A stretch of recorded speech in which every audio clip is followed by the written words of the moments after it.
আজকের পৃথিবীর আধুনিক বিশ্বের সবচেয়ে বড় লজ্জা, আধুনিক পৃথিবীর সবচেয়ে বড় অপমানের বিষয় এবং মানবতার মুখোশধারী সভ্যতার আসল রূপ প্রকাশ পেয়েছে ফিলিস্তিনে। আপনারা জানেন, সেখানে আমাদের মুসলিম ভাই বোনেরা তারা তাদের চোখের সামনে নিজের সন্তান খাবারের অভাবে দিন দিন দুর্ভিক্ষে নিপতিত হয়ে কাঠের মতো শুকিয়ে মৃত্যুর কোলে ঢলে পড়ছে।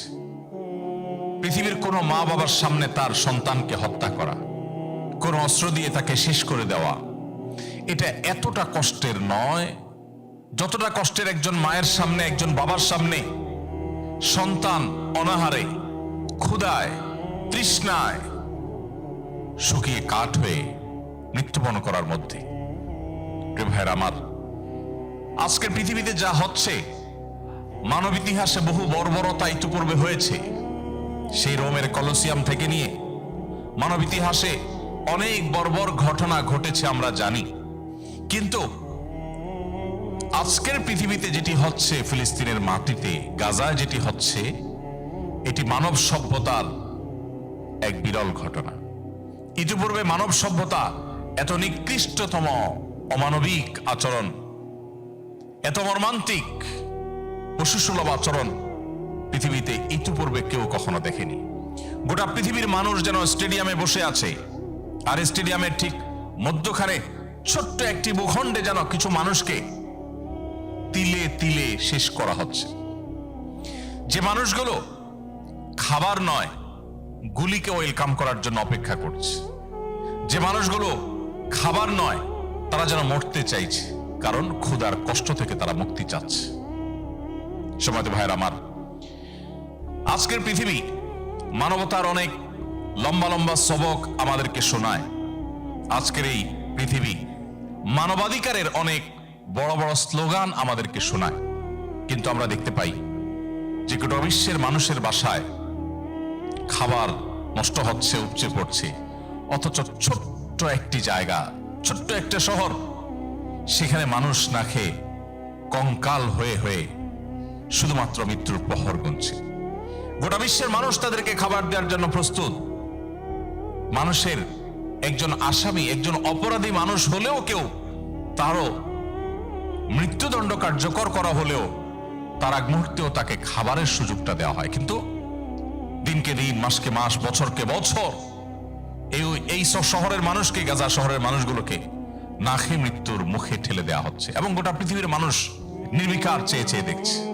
এই যে মুসলিমদের কষ্ট, সেই কষ্টটা নিজের ভেতর থেকে অনুভব করা, সেই কষ্টটাকে ফিল করা, এই কষ্টটাকে ধারণ করা, এই কষ্টে আপনার আমার চোখে পানি আসা, আমাদের অন্তরটা বিগলিত হওয়া, নিজের সন্তানকে নিয়ে যখন আমরা আনন্দ ফুর্তিতে মগ্ন হই, তখন সেই সন্তানগুলোর কথা মনে করা, এটা আমাদের ঈমানের দাবি।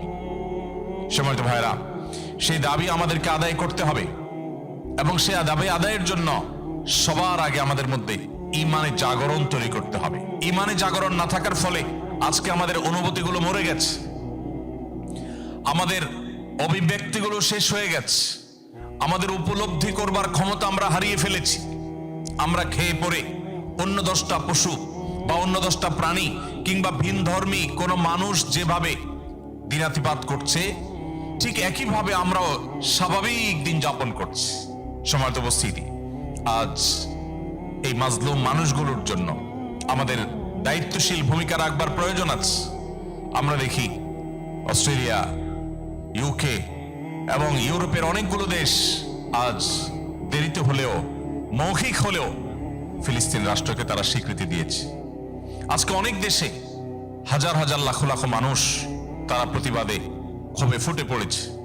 আজকে মুসলিম তো বটেই, অমুসলিমরা পর্যন্ত, অন্য ধর্মের মানুষরা পর্যন্ত তারা দলে দলে নৌবহর নিয়ে, সুমুদ ফ্লোটিলা নিয়ে তারা গাজার দিকে রওনা হচ্ছে। যদিও তাদের সেই নৌবহরকে থামিয়ে দেওয়া হচ্ছে, বাধাগ্রস্ত করা হচ্ছে, কিন্তু তারা চেষ্টা করছে এবং তারা অগ্রসর হওয়ার ট্রাই করছে। সমাজ উপস্থিতি, আমরা আমাদের জায়গা থেকে কি করতে পারি?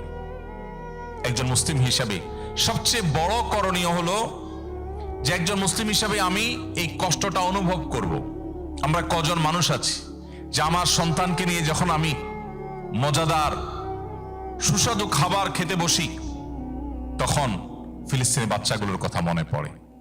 আমরা কজন আছি যে আমরা যখন উদর পূর্ণ করে আমরা কোনো খাবার খেতে যাই, আমরা যখন আনন্দ ফুর্তি করতে যাই, তখন এই মাজলুম মানুষগুলোর চেহারা আমাদের চোখের সামনে ভেসে ওঠে?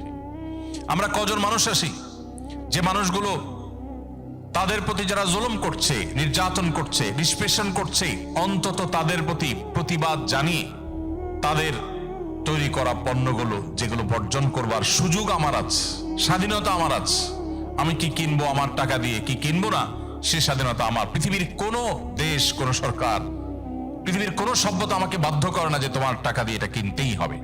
অতএব আমার ক্ষমতার মধ্যে যেটুকু আছে সে দায়িত্বটুকু অন্তত মুসলিম ভ্রাতৃত্ব বোধ থেকে, মাজলুমদের প্রতি সহমর্মিতা প্রকাশের জায়গা থেকে আমরা কজন মানুষ প্রকাশ করতে পেরেছি? এই প্রশ্ন আজ আমাদের বিবেককে করতে হবে। এবং শুধু তাই নয়, একজন সাধারণ মুসলিম হিসেবেও কিভাবে এই মাজলুম মানবতাকে মুক্ত করা যায় সেজন্য আমাদের ভাবনা, আমাদের চিন্তা, আমাদের প্রচেষ্টা, আমাদের পরিকল্পনা থাকতে হবে। আজ আমাদের ঈমানগুলো এতটাই ঠুনকো হয়ে গেছে যে নবী করিম সাল্লাল্লাহু আলাইহি সাল্লাম যেখানে গোটা পৃথিবীর সমস্ত মুসলমানকে একটি দেহের সাথে তুলনা করেছেন, একটি দেহের এক অংশ ব্যথা পেলে অন্য অংশ ব্যথাহীন থাকে না, বরং সেও ব্যথা অনুভব করে।